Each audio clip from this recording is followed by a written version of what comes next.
death, always stretching us out and breathing us into life and making us even more healthy. Now, you know that our conversation since yesterday has been on loneliness. We'll go on our first break. When we come back, we'll delve deeper, start our conversations as our guests will join us, and then the show proper will begin. Don't go away.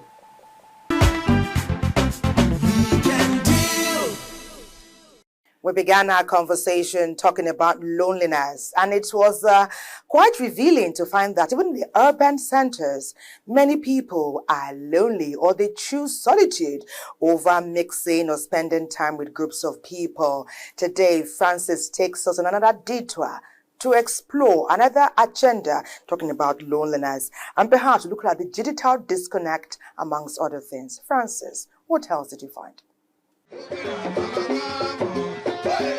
Humans are inherently social beings, wired to seek connection and belonging. However, various factors such as social stigma, lack of meaningful relationships, and fear of rejection can contribute to feelings of loneliness. Loneliness comes from what you have taken in. It is not what you say and what happens in your environment that you see and hear. It's a combination of what you have already taken in, your experience that you have built over the years, of what you have heard, what you have felt, and what you have seen. So when people are reacting to loneliness, they probably are reacting to what is inside them, not what they are seeing outside. So if you want to know what causes loneliness, you have to ask the person questions. As a counselor, I have seen a lot of people who opened up to tell me about the walls, what create walls in them. So when you see somebody manifesting loneliness, go close to the person and ask questions. If you are able to ask the right question in an empathic way, you might get the person opening up to you and you'll be able to solve the problem. The loneliness parents feel when their children grow up and leave home is an experience that many face as part of the natural progression of life. While it may seem inevitable, it is not insurmountable. Parents should not attach themselves to only their biological children. Growing up, our parents are parents to almost everybody in the environment. So you see them showing love to their neighbors' children. In fact, it's like a community life. So when children leave, you must replace them with people you go to church with that are children. If you're able to replace them with all those interactions that you create around you, then you don't miss the children. But if the children leave and you are alone and you don't have the social skills to actually relate to people around you, you will be lonely at the end of the day. So a father is not a father to only his biological children. In Nigeria, in Africa, a father is a father to a community. Nigerians living abroad often grapple with a unique form of loneliness amidst unfamiliar people, food, and cultures. Despite being surrounded by others, they may feel disconnected from their homeland and its familiar traditions. Every society has a way of checking themselves from creating loneliness. In Nigeria, we don't have old people's home. In civilized environment where your children leave you, you actually can be very lonely. And what a lot of them do, and government has provided for them to ensure that people don't get lonely and die, is to create old people's homes. So when you know that you have gotten to the stage where you don't have anybody coming to ask for you, you retire and call government to take you to one of the old people, and they put you in a hostel where you have other old people. And in those environments, they will play games, they watch films together, they do until they die. That environment has created, but in Nigeria, it has not been created. You must create consistently the people that will be around you, and you must know how to network with people around you. Every Nigerian has neighbors. You don't lack neighbors. Be nice to people around you. You will always have people around you. And I also teach people how they can actually create a network by joining societies where they belong to, their community, the profession they belong to, the church groups that they want to belong to. So in your old age, you have a lot of followership. You have people inviting you for weddings and marriages, and you'll be able to sustain social relationship with human beings around you.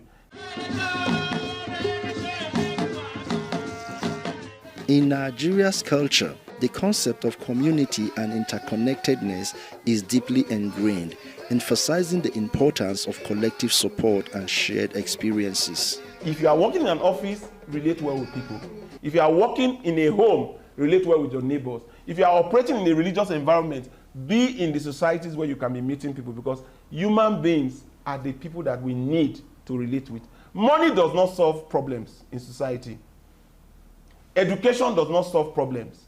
But if you know how to relate to human beings, you can relate to talented people, you can relate to people that have money, you can relate to people that have power. The gift that you have to relate to human beings is to be a giver. If I see somebody that is lonely and quiet, there's something that is in his mind that is affecting his coming out. If you don't solve that problem, you can't solve it just talking to the person in the surface. By nurturing strong relationships, pursuing personal interest, and embracing cultural connections, individuals can navigate the depth of loneliness and discover a renewed sense of belonging and purpose in their lives. Our focus on Weekend Deal today will be on loneliness. Loneliness is a thing, and we must pay attention to what it causes.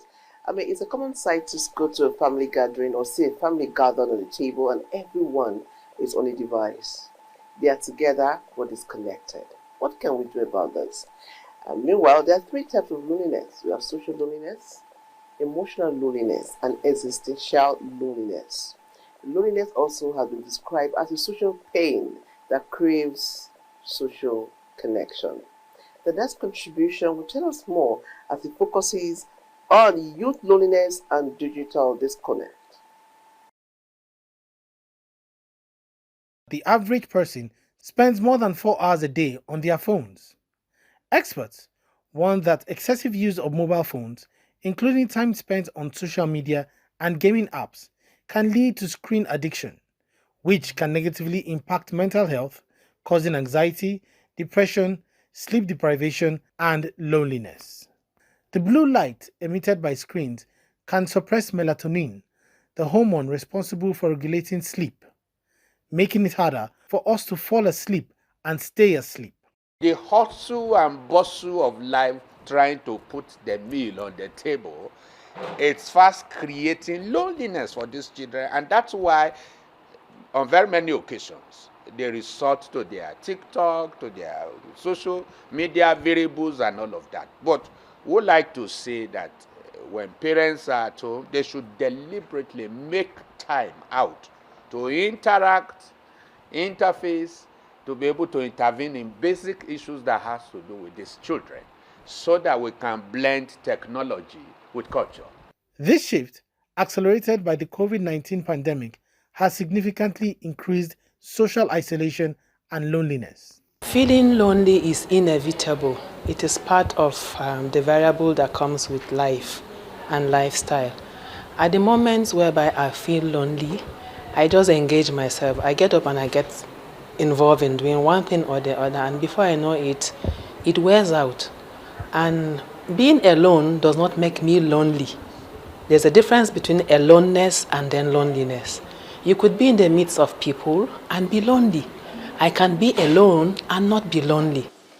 In the broader context, health professionals, policymakers, and community leaders must recognize the significant impact of social isolation and loneliness to health. As important and as vital an ingredient your mobile phone is, or your iPad, or your laptop, it's important that you don't make it your main focus on a daily basis. Little matter how well-grounded you are, you will start to see that you talk differently, you act differently. In fact, you start having challenges. So make time for real things to happen in your life. Our guests are here with excitement and jollification.